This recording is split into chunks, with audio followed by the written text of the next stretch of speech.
Maharaj recent గా release అయ్యి మంచి టాక్ నే సొంతం చేసుకోగా మొదటి రోజు కలెక్షన్స్ పరంగా అనుకున్న అంచనాలు మించిపోయే రేంజ్ లో ఓపెనింగ్ సొంతం చేసుకుని అన్ని చోట్ల కుమ్మేసింది. ఇతర బిగ్ మూవీస్ మాదిరిగానే టికెట్స్ హైక్స్ కోసం వెళ్లకుండా నార్మల్ టికెట్స్ రేట్ తోనే బాక్స్ ఆఫీస్ బరిలో దిగి మొదటి రోజు తెలుగు రాష్ట్రాల్లో అలాగే వరల్డ్ వైడ్ గా బాలయ్య కెరియర్ లోనే బెస్ట్ ఓపెనింగ్ సొంతం చేసుకుని మాస్ రచ్చ చేసింది.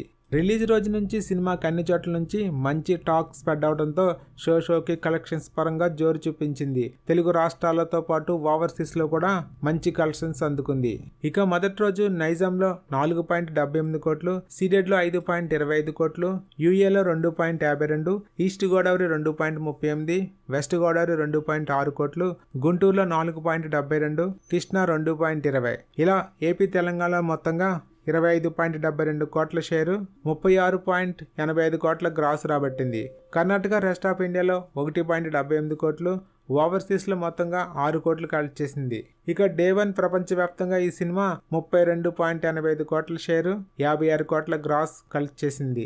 ఓవరాల్ గా సినిమా బాలయ్య కెరియర్ లోనే బెస్ట్ ఓపెనింగ్ తో మాస్ రచ్చ చేయగా 80 కోట్ల బ్రేక్ ఈవెన్ టార్గెట్ తో ఈ సినిమా బరిలో దిగింది. మొదటి రోజే ఆల్మోస్ట్ 40% రికవరీని సొంతం చేసుకుని సంచలనం సృష్టించింది. ఇక బాక్స్ ఆఫీస్ దగ్గర సినిమా క్లీన్ గా నిలవాలంటే మరో 49 కోట్ల రేంజ్ లో షేర్ ని సొంతం చేసుకోవాల్సిన అవసరం ఉంది. సంక్రాంతికి అసలు సిసిల్ హాలిడేస్ ఈ రోజు నుండి మొదలు కాబోతున్న నేపథ్యంలో సినిమా ఇదే రేంజ్ లో హోల్డ్ కొనసాగిస్తే ఈ వీక్ మొత్తంగా ఈ సినిమా రికార్డులు క్రియేట్ చేయడం ఖాయం. ఇక రెండో రోజు ఈ మూవీ ఏపీ తెలంగాణలో మొత్తంగా 20 కోట్ల షేరు, 30 కోట్ల గ్రాస్ కలెక్ట్ చేసే అవకాశం ఉంది. అలాగే ప్రపంచవ్యాప్తంగా ఈ సినిమా 25 కోట్ల షేరు, 50 కోట్ల గ్రాస్ కలెక్ట్ చేసే అవకాశం ఉందని ట్రేడ్ పండితులు చెప్తున్నారు.